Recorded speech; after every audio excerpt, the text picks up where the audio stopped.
First scooter review in 2022, and today's review is sponsored by Baym, who sent me this. Hello, my friend.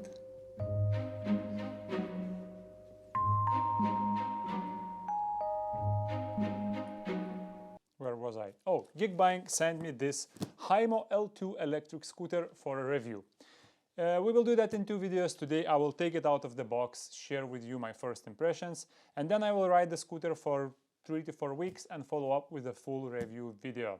If you want to see that, you know what to do. Subscribe, click that notification bell, and see you in the next video as well.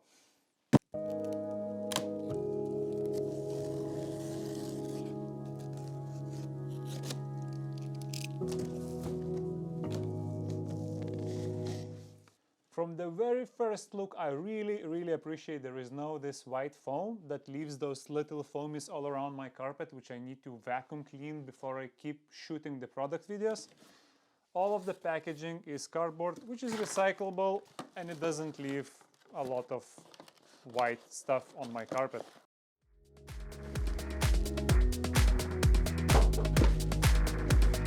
Man, it's big!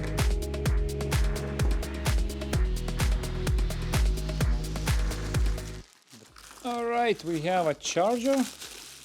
Let's take a quick look. The charger is 42 volts, meaning that's a 10S battery pack, and it's a standard 2 amp charger. So if it's a 10 amp hour battery pack, the charging from 0 to full should take around 5 hours.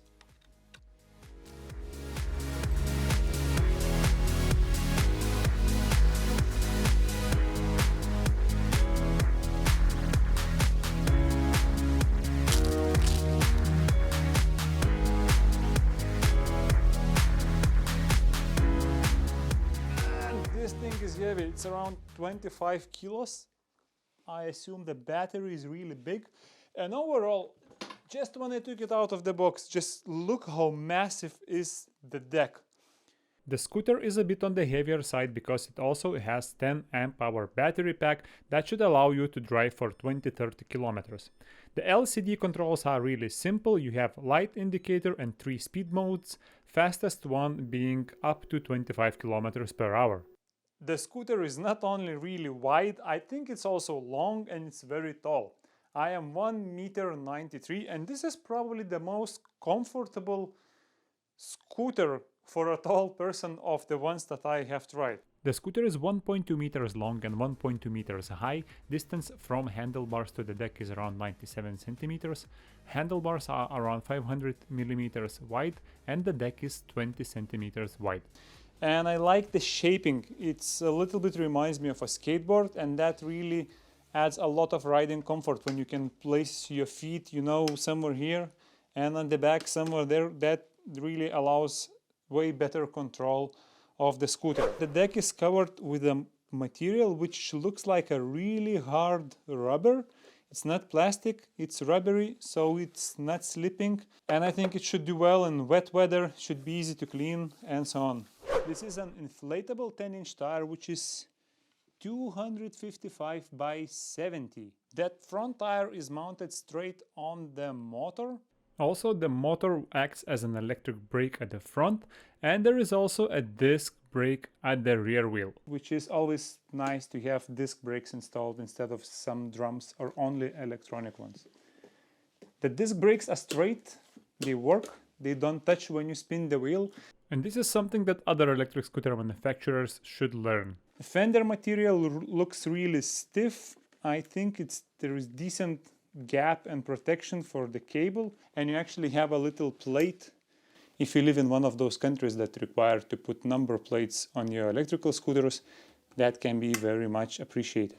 The kickstand is really solid. It's placed in the front of the scooter, which is the most stable place to install the kickstand, and I believe that it will do the job just fine. Just look how massive it is. The battery compartment is a thick solid plastic plate which is bolted onto the frame. The next thing I want to talk about is the scooter folding mechanism. You can fold and lock it, so you can lift it by here. What I don't like about the folding mechanism immediately is this part. because it's like, it's very weird hook that you need to, like, you know, angle into the right position to lock. But when it locks, it kind of holds on it. But if you keep banging it like this, you'll probably have some scratch marks right here after a while. So that is not perfect.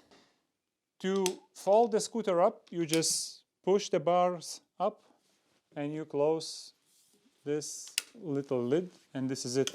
It's firm and secure and it holds on pretty well. Now when you want to unlock this, you can't just pull it. You have to press first on this little button. So we just press this little button that unlocks the folding mechanism. But your scooter is still not folding, because there is secondary security system, which is this little pin. You need to lift it up and then it falls down. Looks solid. Let's see after a few rides, jumps, curbs, if it starts wobbling, but for the time being, I like that.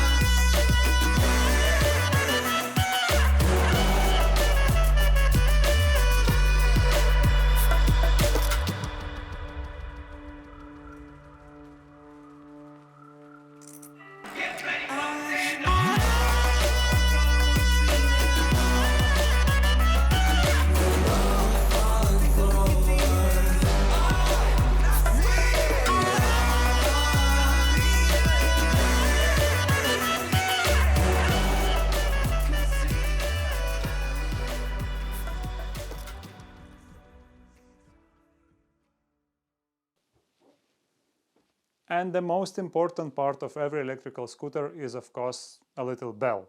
And this one is one of the most solid ones. Could do it all day long.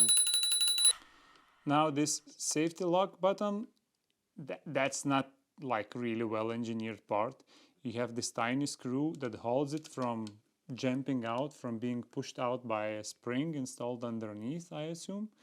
So that's not the most solid solution that you can imagine. We have a pump for tires.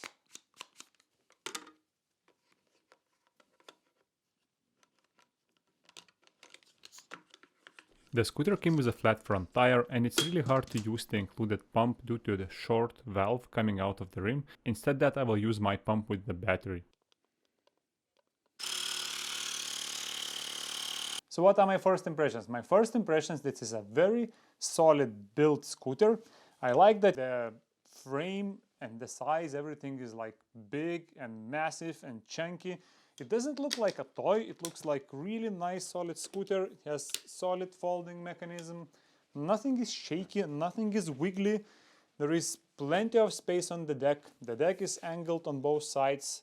The tires are super wide, so I believe they will have a good grip. These are also inflatable tires, which I really like. Handlebars are solid, disc brakes are solid, everything is well adjusted. The few things that I didn't like is a little bit like sketchy mechanism of this button of the folding part, and this part, I don't think that's like real nice engineering. It's just a way of doing it, but it's not the really good way. And the fact that it came with a flat front tire didn't impress me as well. But these are my only very first impressions about the scooter. I will make my own full opinion after I use it for 4 to 5 weeks in real life conditions, and I will follow up with a video then. So see you in about a month with a follow-up video on the Himo L2 electrical scooter.